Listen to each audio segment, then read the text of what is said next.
Hello and welcome to a not so short weekend news episode of the Leveraging AI, the podcast that shares practical, ethical ways to improve efficiency, grow your business, and advance your career with AI. This is Isar Meitis, your host, and I thought we're going to get a week of slightly less crazy news after the weeks of the big announcements from OpenAI and Google and Microsoft, and just a little bit ahead of the announcements that are expected to come from Apple at their Worldwide Developer Conference, but that did not happen. So there is a lot of stuff to cover and to talk about this week. So let's get started. Since we covered a lot of big news from Google and Microsoft and OpenAI in previous weeks, I will start this week with Anthropic. Those of you who don't know Anthropic are the company behind Claude, one of my favorite tools, probably the one that writes the most natural language, that does the best summarization of topics that I use literally every single day for multiple tasks. They just announced a new capability to develop AI agents through their API. They call it tool use or function calling, which enables to connect Claude to external APIs and use that in order to take action and do different things with external software. So this could be used to build tools for almost anything you can imagine, from email assistant to helping you with shopping on different topics, to a categorization and summarization of data across multiple sources, etc. Literally anything you can imagine. The other interesting aspect that this tool also enables to work with images, which means you can provide it visual data through the API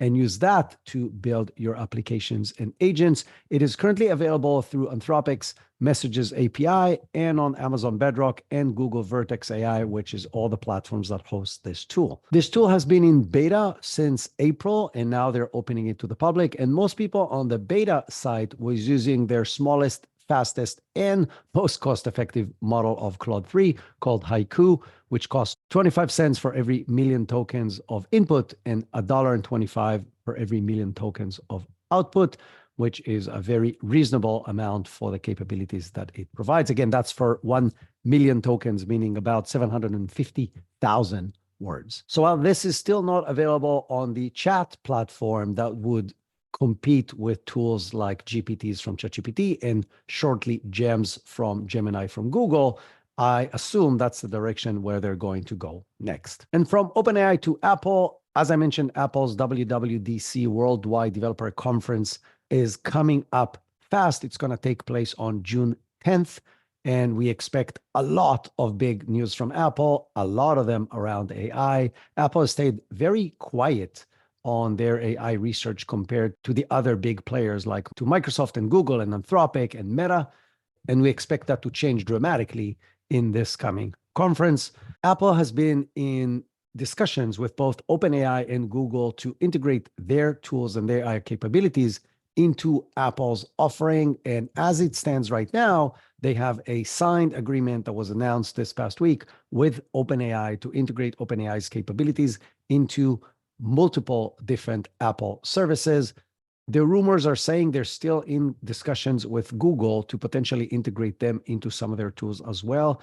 This process is not something that is new to Apple. They have done something similar with integrating Google Maps into Apple products in the past, and they did that while they were developing their own products. So I believe Apple feels right now their AI capabilities are not to par with the most advanced models out there, whether that's Gemini or ChatGPT, but they are going to integrate the most advanced models right now to provide the best experience to Apple users across probably everything Apple, and then in parallel, develop their own tools that over time will replace the external tools. The AI tools are expected to, first and foremost, make Siri significantly more powerful and conversational and allow Siri to do a lot more things, but it's expected to also be integrated to a lot more aspects of iOS 18, including summarization features of news, summarization features of iMessages, maybe a chatbot within iMessages and the capability to create images, similar to what Meta has in both Instagram chat and WhatsApp.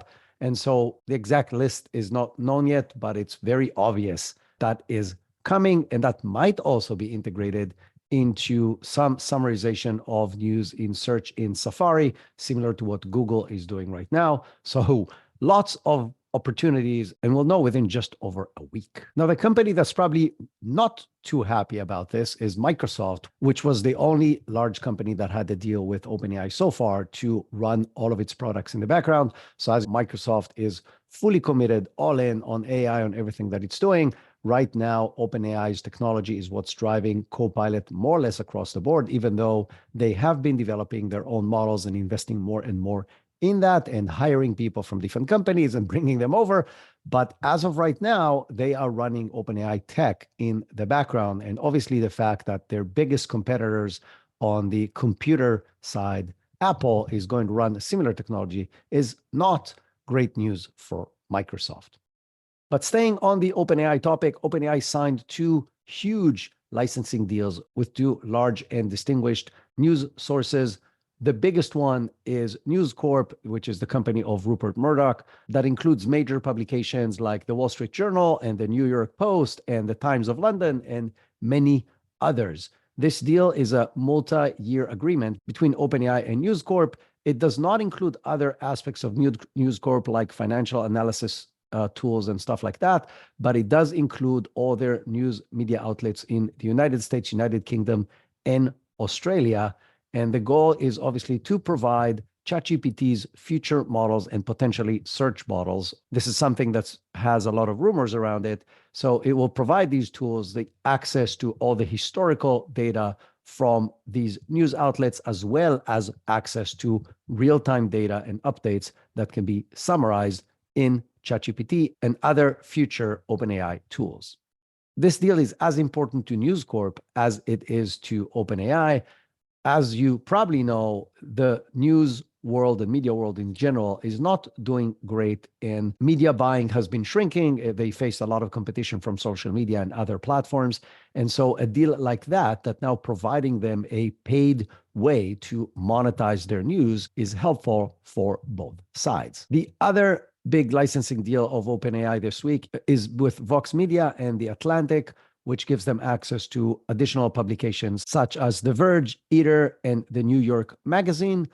In this particular deal, in addition to providing OpenAI access to everything from Vox Media, it also works the other way around, where Vox Media and The Atlantic are going to implement various types of OpenAI tools and working with them to develop dedicated tools for them in order to benefit and become more efficient as a news outlet.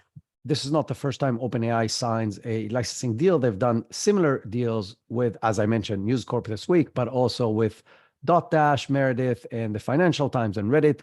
And what we're seeing is potentially how the future of news and magazines is going to look like as we start consuming more and more of our information through these GPTs and various chatbots versus directly with the sources.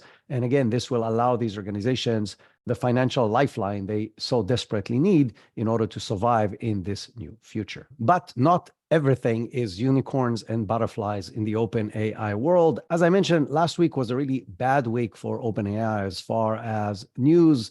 And this week is not much different. And a lot of negative winds are blowing against OpenAI. 2 former board members, Helen Toner and Tasha McCauley, both have raised serious concerns on the lack of transparency and the aggressive pursuit of revenue and domination and power by CEO Sam Altman.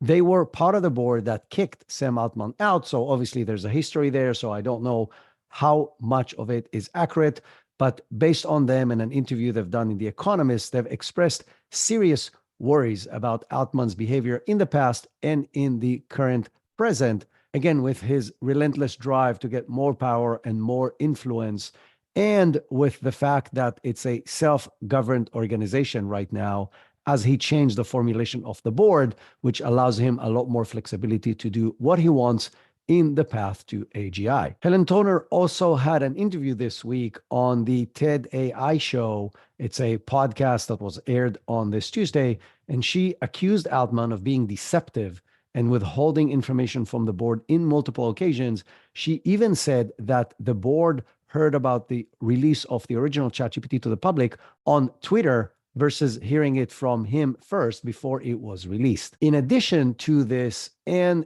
obviously his significantly increase of power, by the fact that now he controls the board and by the fact that his technology is running everything in Microsoft, and that his company is now also going to run and power the AI functionality behind everything Apple. It's been rumored, and these rumors have been shared by The Information, which has been a very reliable source of information about everything in general, but definitely what's happening in AI.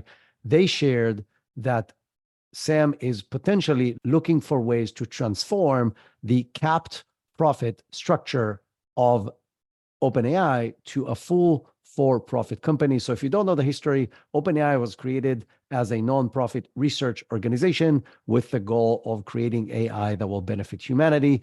After a few years, they've understood that in order to raise enough money to actually enable them to do that, they need some kind of a for-profit capability. So they created a weird structure where the non-profit organization is controlling a capped profit organization. That capped profit organization is the one that is currently powering Microsoft in a deal that provided a few billions of dollars, 13 to be exact at this point, to OpenAI to actually run its operation. And now Sam Altman is potentially looking for a way to completely eliminate the nonprofit organization. So if you combine that with a few different things that happened this week and several different announcements from Sam saying he will do everything on the path to AGI because he believes it will benefit the world dramatically, and he doesn't care how much it's going to cost, whether it's 5 billion or 50 billion or half a trillion.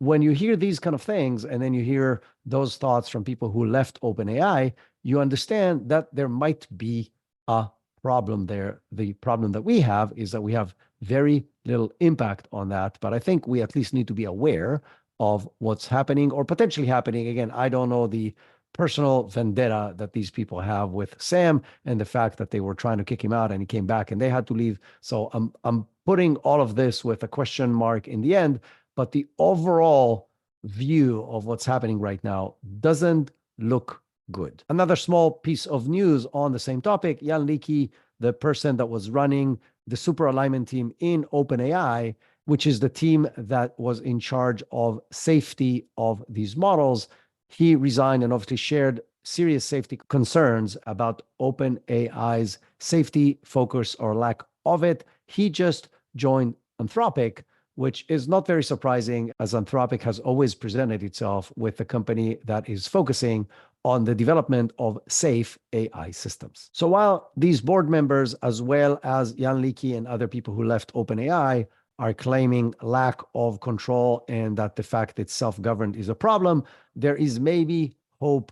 So the European Union's ChatGPT task force has released its first guidelines for AI-generated content, focusing on ethical and legal implications of such technology. The key recommendations that they have put in place are the following. Transparency, so AI-generated content should be clearly labeled as such, and users should be informed about which algorithms were used in order to create the content.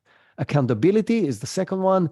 AI systems should be designed to ensure accountability for the content they generate, including the ability to identify and correct errors. Third one is explainability. AI systems should be able to provide explanations for the decision-making process and the data used to generate the content. And the fourth one is data protection. They want all the AI-generated content to comply with the EU data protection regulations to ensure privacy and security of user data. Now, this is not a law yet. These are recommendations from this task force. But that being said, there are zero capability to do any of these things with the existing models, meaning right now, there isn't a silver bullet that knows how to identify AI content always. There's definitely no accountability because there's still a lot of hallucinations in these models. Nobody really knows to explain how these systems generate what they are generating, even though there are some advancements. And if you want to hear what Anthropic is doing on this topic, you can go to the episode from last week. And data protection, again, there are serious concerns on how these companies collected and are collecting data in order to train their models. So while this sounds really good, I would say this is unicorns and rainbows at this point, and the chances that this is actually happening, at least with the current technology, are very close to zero. And I don't think that the European Union's goal is to prevent people in Europe to use these models, meaning they will have to compromise somehow on all these things or wait a while until the models can actually achieve what they're claiming. I'm very happy that they're pushing in that direction. I would love to see similar approaches in other places around the world, and I would like to see a collaboration internationally between governments and regulators together with the companies that are creating this to protect us all from the potential negative harms of this technology so we can benefit from the amazing positive aspects of it while reducing the risks. Now, we briefly mentioned Microsoft as a concerned party to the deal between OpenAI and Apple, but there are a lot of news from Microsoft themselves. One of the things Microsoft announced this week is a full release of GitHub Copilot as a fully integrated capability into Visual Studio. So Copilot was initially introduced as an extension of Visual Studio a few years ago, back in 2021, but the capabilities of GitHub Copilot were not even close to what they are today. Today, GitHub Copilot is probably the most advanced and most widely used coding Copilot in the world. And right now, it becomes an integral part of Visual Studio. So developers working on top of Visual Studio, which is a huge percentage of developers around the world, will be able to enjoy the benefits of this amazing platform. It is going to be able to do a lot of stuff that I'm not going to explain right now because it's way too technical and way too focused on software development. But if you are a software developer, I highly suggest you go and check out the detailed news about this topic. Something that touches all of us, or at least most of us, if you are in business, is Microsoft just shared that they're going to add a lot more AI functionality to Excel. Right now, the functionality of AI in Excel is really limited. It can write functions for you and do things like pivot tables and create some basic charts, but that's roughly where it ends. The reality is there are a lot more capabilities you can do with this. I'm using large language models right now through a script that I've created to bring in large language models into Excel and Google Sheets, and that works amazingly well as far as analyzing data, both structured and unstructured. So qualitative and quantitative data, you can do real magic with it.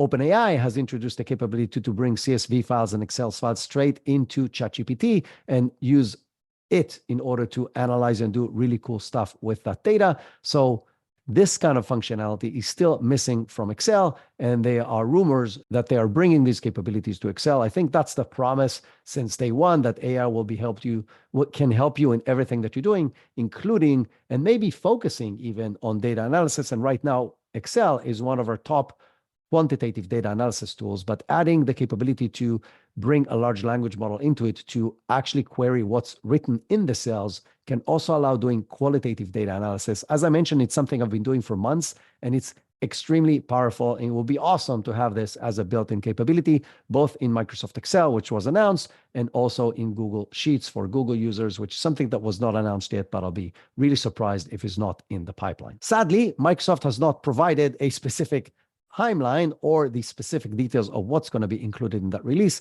but I think we need to expect it's going to happen in the next few months. Another place that Microsoft Copilot has been integrated to is Telegram. So if you are a Telegram messaging app user, you are now able to bring Copilot straight into the messaging app in order to ask it questions and chat with it and get information and summarize stuff, just like you can do in Copilot itself, but do it straight within Telegram. This is a similar functionality to what exists in Meta, different chats, now running Llama in the background.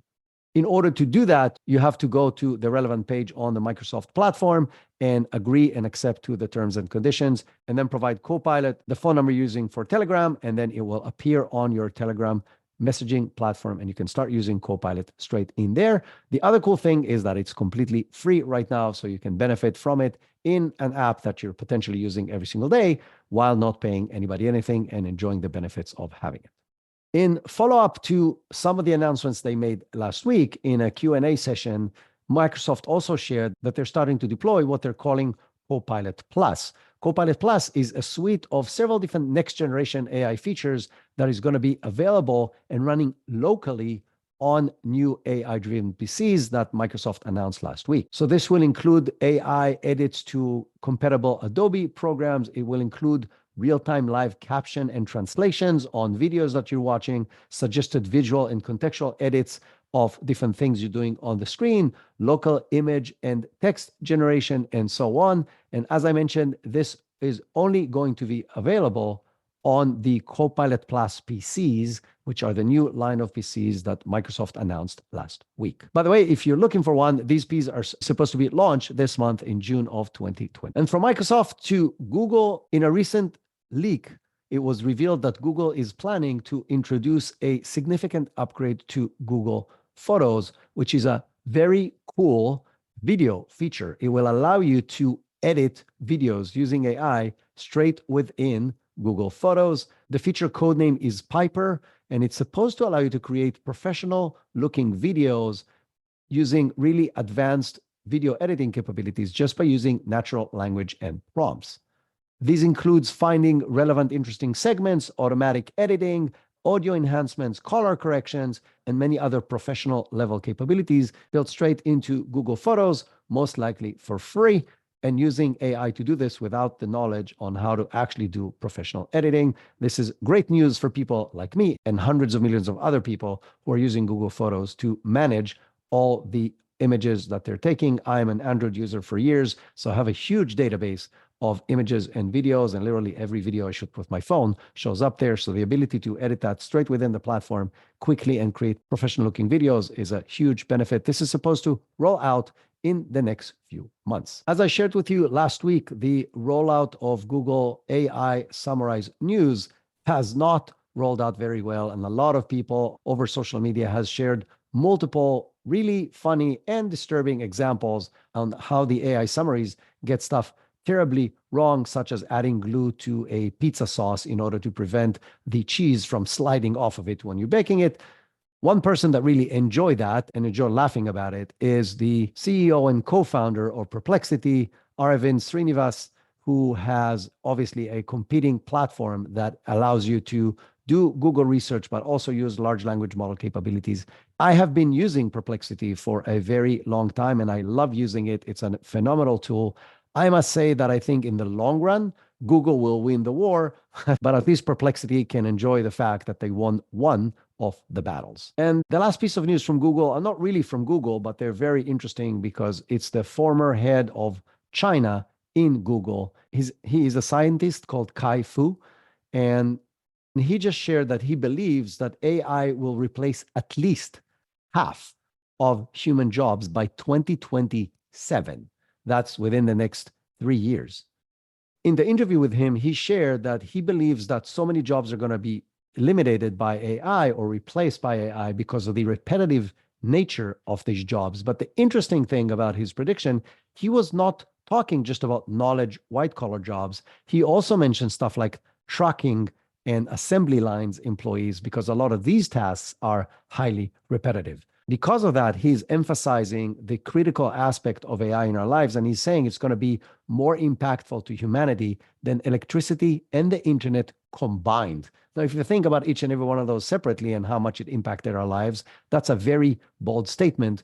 But Kai-Fu Lee has held executive positions in Apple, Microsoft, and Google, as I mentioned, so he knows one or two things about technology and its impact. So maybe we should listen. And to help you understand his point and maybe provide some proof from several different sectors, here are a few things that were announced this week. So a group called AI for Finance, in collaboration with Columbia University and NYU Shanghai, have developed what they call FinRobot. FinRobot is an open source platform that is built from several different language models, both large and small language models, that are combined together in order to provide a very highly capable financial tool for businesses. It is built out of several different agents and layers. One is called Financial AI Agent, Financial LLM Algorithms, LLM Ops, data ops, and multi-source LLM foundation models. So that's a mouthful, but all it means is that they've built a tool built out of multiple layers using several different AI capabilities that can perform precise and efficient financial analysis, addressing specifically transparency, global market adaptation, and real-time data processing that are all required for financial organizations. Now, if you're not sure if you will ever be willing to give your financial analysis to an AI, Researchers in a recent research that was published this past week, that was done by the University of Chicago, they have tested AI models, specifically GPT-4, that was not trained in addition to its baseline capabilities on financial capabilities. They tested it against several different financial tools as well as human financial analysts in doing analysis of companies' financials. And they have found that the tool was as good and in some cases surpassed the human capabilities and was as good as specifically trained models on finance. So that tells you that a general model, not even the latest one, because now they have GPT 4.0 and GPT 5 is supposed to come out sometime in the next few months, can now do financial analysis out of the box that is as good as the average human analyst. So if you think that a specifically trained model like the one I shared before cannot do it better, you're probably mistaken, which means very quickly we'll be able to do highly detailed, accurate, transparent financial analysis using AI tools with a lot less human analysts. Another example from a completely different direction and a completely different company, Klarna is a huge international corporation. They have went all in on AI. I shared with you earlier this year their huge success in deploying a support chatbot that is now replacing the work of 700 full-time employees, answering millions of customer service requests over chat. So Klarna just announced that they are now using generative AI capabilities in streamlining and improving the efficiency of marketing campaign that is going to save them approximately $10 million per year. So Klarna are stating that they have increased the number of marketing campaigns while managing to save significant costs because they are using AI tools like Midjourney, DALL-E, and Firefly to create images instead of looking for images and editing images, which is what they have done before. That part saves them about $6 million a year. And that enables them to update their app and website and images to weekly reflect events such as Valentine's Day, Mother's Day, summer sales, and so on at a much higher frequency that they've done before and with a lot less money. In addition to money, it also saves them a lot of time. So the process that previously used to take them 6 weeks now takes them 7 days. Now you're asking where the other $4 million of saving come from. It comes from cutting spending on external marketing suppliers, companies who help them with translation, social media agencies, and so on. They're now not using them. They're using AI to do the work of them, again, saving another $4 million. So if you have any doubts about the fact that AI is going to take a lot of jobs, these 3 simple examples, all from this past week, and there are a lot more every single week, are a clear proof that this is where it's going. Now, there's no doubt in my mind AI will also generate a lot of jobs, but my fear is that it's not aligned as far as timeline, meaning a lot more jobs are going to be eliminated in the short run before new jobs are going to be created, if they're going to be created, because this particular revolution is very different than anything we've seen before. But even if we assume it will create enough jobs, these are not going to happen fast enough to compensate for the jobs that are going to get lost. And that can have a very significant negative impact on the economy in the world. And I want to end on the topic of SEO. SEO has been one of the most dominant marketing strategies for a very long time that has driven the world into the world of content generation, because generating high quality content at a high frequency allowed you to get ranked high on Google, which drove traffic to your website. This is more or less how the digital world operates for a very long time now. And that is about to change. Now, we talked about this several times in the past with the fact that we don't exactly know how looking for answers versus looking for search results is going to change SEO, but we're getting more and more ideas on how that's going to work. As I mentioned, Google just rolled out their search summary results not very successfully. I also mentioned that Perplexity is already doing it. We talked about the fact that OpenAI is potentially going to deploy some kind of a search capability into their platform. But I want to dive specifically into 2 smaller examples that may help you to understand where this is going. One of them is from the world of cybersecurity, and the other is specifically from Google themselves. So let's start with the cybersecurity example.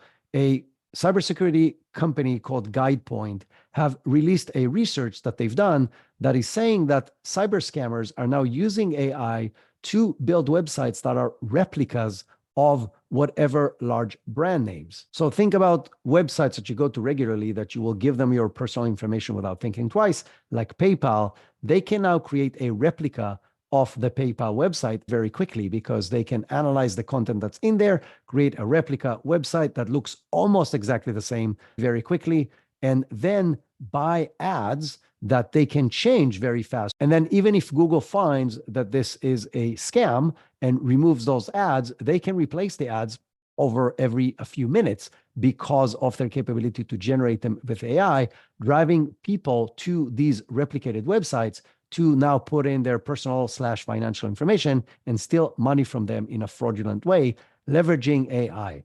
What does that mean? It means that Google's search engine and Google's ad engine now needs to invest a lot more in trying to block these capabilities. Otherwise, it will undermine the whole concept of Google, which is giving you reliable, safe information. And as I mentioned, the other aspect is Google themselves. So Google announced their plan to test search and shopping ads within the AI overview summaries that appears in the US as the first step of the test. Now, the goal is to obviously provide matching ads to the query and the text that is generated as a unified solution. The ads will be clearly labeled as ads, but they will appear as part of the AI overview that they are providing now on top of the search results.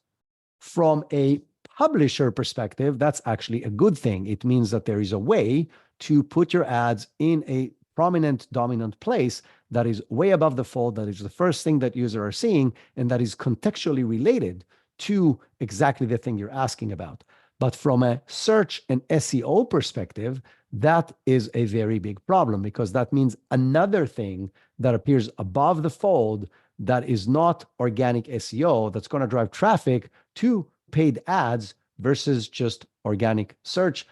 From Google's perspective, that's very obviously a good move because Google has to figure out how to continue to monetize their engine. But from the way we know the digital world today, where organic SEO was a dominant strategy that helped a huge amount of businesses and that a huge amount of money was invested in, the future of that is unclear. That's it for this week. I know this news episode was a little longer, but was really a lot to cover. Really big tectonic shifts are happening across everything that we know in our lives. And the crazy thing is most people don't know anything about this. So if you're listening to this podcast, at least you are ahead of probably 95% of the population as far as being aware of what is happening and where this might be going. And hopefully this helps you get ready. If you find value in this podcast, please hit the subscribe button and please share this with other people who can benefit from this. We're doing a lot of efforts and everything we can to provide you